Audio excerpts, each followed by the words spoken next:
Copying on HP Enterprise MFPs using the Booklet option allows printing multiple pages on the front and back of a single sheet of paper. Once printed, the page folds to form a booklet. Place the document or documents face up in the automatic document feeder and then adjust the guides. Alternatively, you can place the document print side down on the scanner glass. On the printer control panel, touch Copy. Touch Options, and then touch Booklet. Touch the checkbox to select it, and then adjust any other booklet options. Touch Done.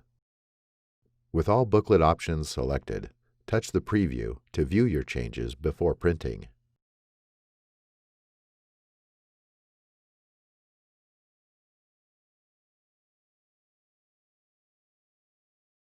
Touch Copy to scan and print the booklet. With the printed document, fold the paper to create the booklet.